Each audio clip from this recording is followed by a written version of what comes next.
안녕하세요. 가을 단풍하면 캐나다를 빼놓을 수 없겠죠? 캐나다는 9월 중순에서부터 10월 말까지 오색 단풍으로 물드는데요. 이번에 소개할 영상은 캐나다의 메이플 로드 중 아가와 캐년으로 가는 단풍 열차입니다. 아가와 캐년으로 가기 위해서는 먼저 토론토에서 국내선을 갈아타고 수색마리로 갑니다. 수색마리는 작고 한적한 시골 마을인데요. 단풍철만 되면 수많은 관광객들이 단풍열차를 타기 위해 인산인해를 이루기 때문에 여느 외딴 시골 마을 같지 않게 바글댄다고 합니다.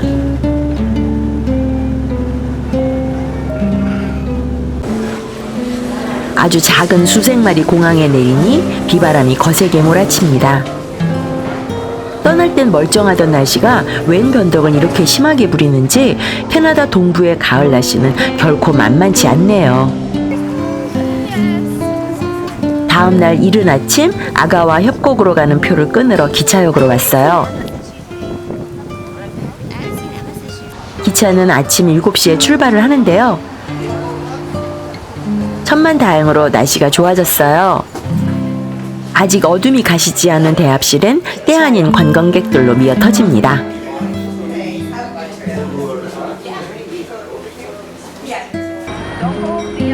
여명을 뚫고 드디어 기차가 경적을 울리며 역으로 들어오기 시작하면 사람들은 설레는 마음으로 사진을 찍느라 기차 앞으로 몰려듭니다.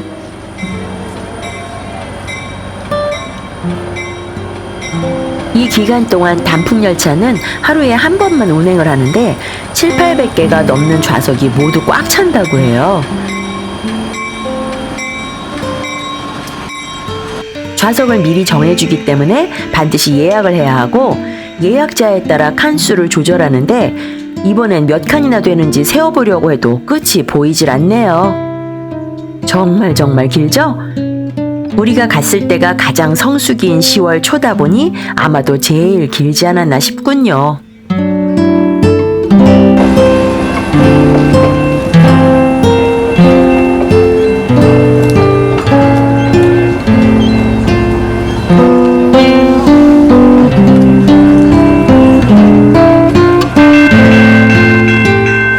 기차가 서자 각자 예약된 좌석으로 찾아가는데요. 수백 명의 사람들이 한꺼번에 올라타려니까 그 시간도 만만치 않게 걸립니다.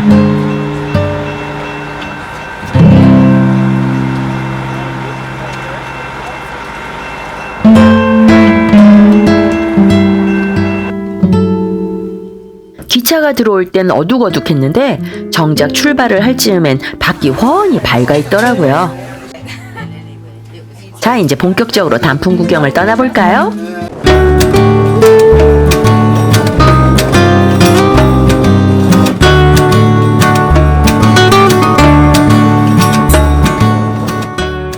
단풍열차는 수색마리를 떠나 약 3시간을 달려 아가와 캐년에 다다른 다음 그곳에서 약 1시간 남짓 협곡을 둘러본 후 다시 수색마리로 돌아오는 왕복 8시간짜리 관광 프로그램이에요. 특히나 론리 플래닛이 선정한 지구상에서 가장 아름다운 단풍 명소로 뽑혔다고 하니 더욱 기대가 되는데요. 단풍열차에서는 3시간이 넘도록 쉬지 않고 달려가는 동안 색색으로 물든 단풍을 실컷 감상할 수 있는데요. 아름다운 캐나다의 오색빛 단풍을 감상하며 가는 길이 퍽이나 낭만적입니다. 그런데 어째 단풍색이 우리나라랑 좀 다른 듯하죠? 우리나라처럼 타는 듯한 붉은빛보다는 노란빛이 훨씬 더 많아 보입니다.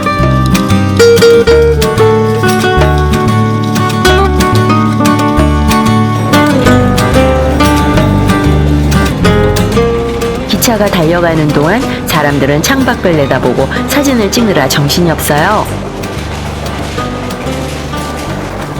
작은 마을도 지나가고 숲도 지나가고 호수와 강도 지나가는데요.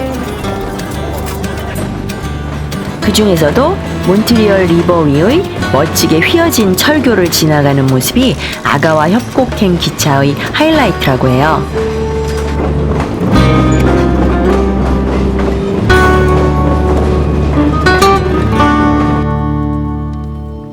오랫동안 기차 안에 머물러야 하기 때문에 간단한 차와 다과를 즐길 수 있도록 기차 안에는 카페가 있는데요.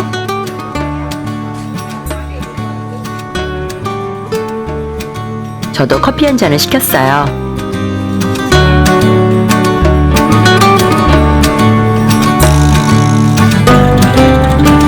오늘은 잔뜩 흐리기만 하지 어제처럼 세찬 비는 내리질 않으니 천만다행이죠.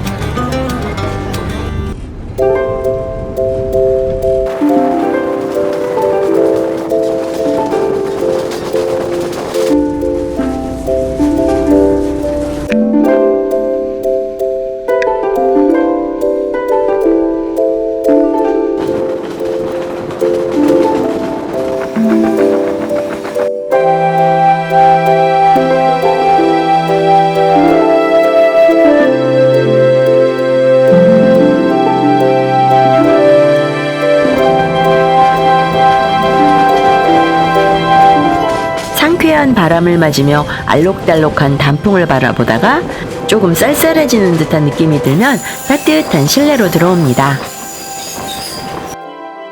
푹신한 의자에 앉아 유리창을 통해 예쁜 자연을 고스란히 감상하는 것도 참 아늑하고 좋네요. 이렇게 들락날락 하다 보면 지루할 틈이 없이 3시간이 훌쩍 가버리는데요. 아가와 협곡행 기차는 단풍 열차뿐만 아니라 낭만 열차이기도 한 것 같아요.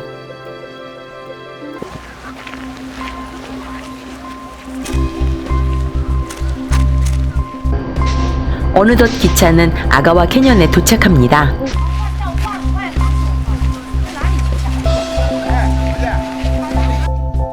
이제부터 관광객들은 모두 내려서 낙엽을 밟으며 계곡을 따라 걷는데요.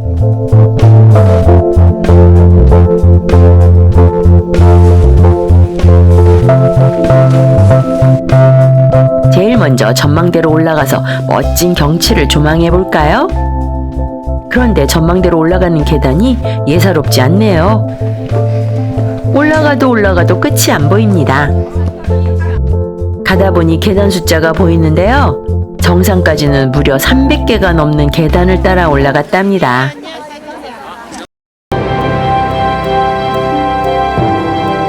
하지만 이 경치 좀 보세요.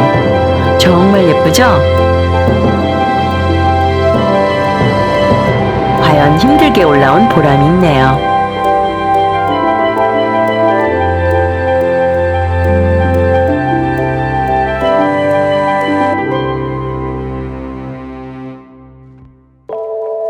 전망대에서 내려온 다음엔 폭포를 찾아가는데요.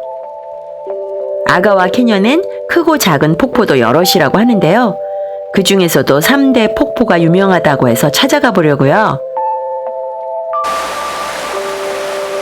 가는 길엔 수량이 풍부한 개울도 따라가고 작은 다리도 있어서 아기자기한 산책길 내내 재미가 있었어요.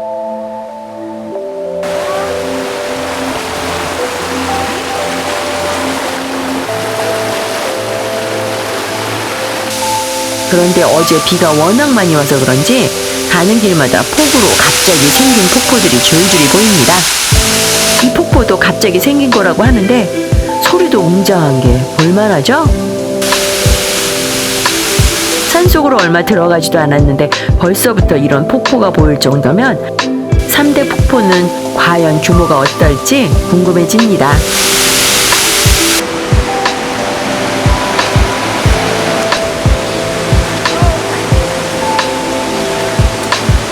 첫 번째로 도착한 곳은 블랙비버 폭포예요.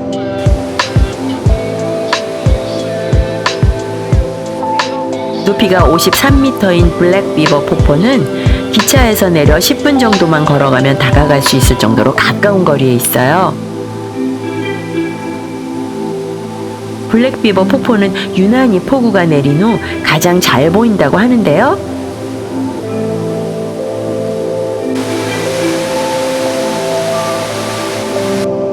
어젯밤에 비가 많이 와서 그런지 수량이 엄청나죠?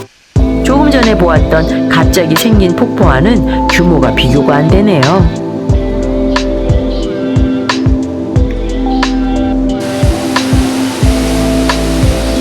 블랙 블랙비버 폭포는 특이하게도 협곡으로 떨어지기 전에 둘로 갈라진다고 하는데요. 지금 본 것은 북쪽 폭포이고 남쪽 폭포는 조금 떨어져 있어요.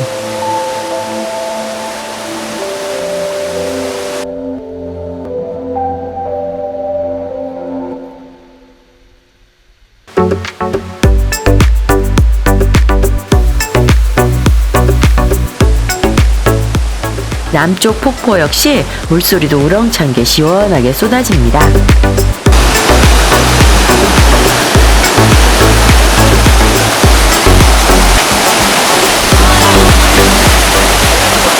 블랙비버 폭포는 북쪽이나 남쪽 모두 볼만했어요. 블랙비버 폭포를 구경하고 난 후엔 두 번째 폭포인 브라이덜 베일 폭포로 발길을 돌립니다. 브라이덜 베일 폭포는 블랙비버 폭포 반대쪽 계곡에 위치하고 있어요. 그런데 어제 비가 너무 많이 와서 그런지 가는 길마다 물 웅덩이가 길을 막고 있네요. 할 수 없이 가지 못하고 돌아 나왔답니다.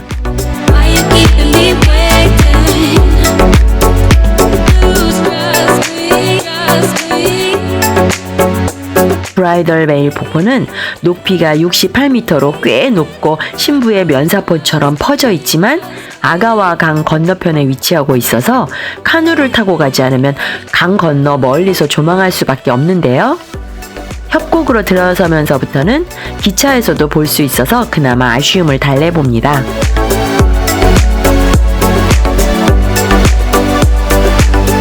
그리고 세 번째인 오터크릭 폭포는 멀리 떨어져 있어서 가지 않았어요. 대신 아가와 협곡 공원에서 잠시 쉬어갑니다.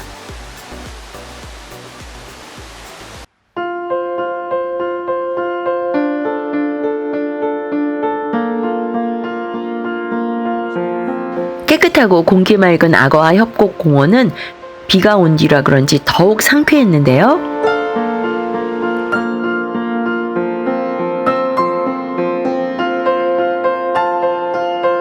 공원이 워낙 넓어서 그런지 수백 명의 관광객이 한꺼번에 몰려왔는데도 북적이지도 않고 여유로워 보이죠? 모두들 캐나다의 가을 단풍 진수에 흠뻑 빠져서 나름대로 여행의 즐거움을 만끽하고 있네요.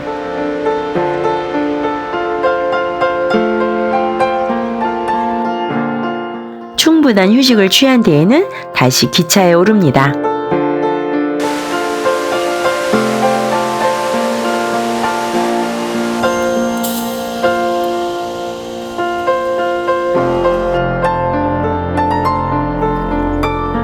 비는 오지 않았지만 나름 흐린 날씨에 축축하고 스산한 분위기로 걷다가 따뜻한 기차로 들어오니 마치 집에 온 듯 편안해집니다.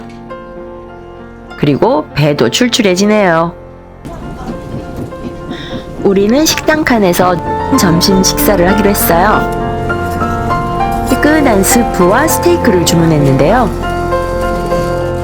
함께한 일행이 스프에 비스켓을 부셔서 함께 먹으면 더 좋다고 하는 게 아니겠어요? 그런데 진짜로 고소한 게 맛있더라고요. 도란도란 이야기꽃을 피우며 역시나 지루하지 않게 수색마리로 달려갑니다. 캐나다의 아가와 협곡 열차 관광은 블랙비버 폴스, 브라이덜 베일 폴스 등 이름도 재미난 폭포들을 찾아다니며 사진도 찍고 공기 맑은 자연 속에서 모처럼의 여유를 누리며 즐길 수 있는 멋진 프로그램인 것 같아요. 캐나다 못지않게, 아니 캐나다보다 훨씬 화려한 우리나라 단풍도 이런 열차 프로그램이 있다면 좋을 것 같다는 생각을 해봅니다. 이번 영상은 여기까지입니다. 구독과 좋아요도 많이 부탁드리고요. 끝까지 시청해주셔서 감사합니다.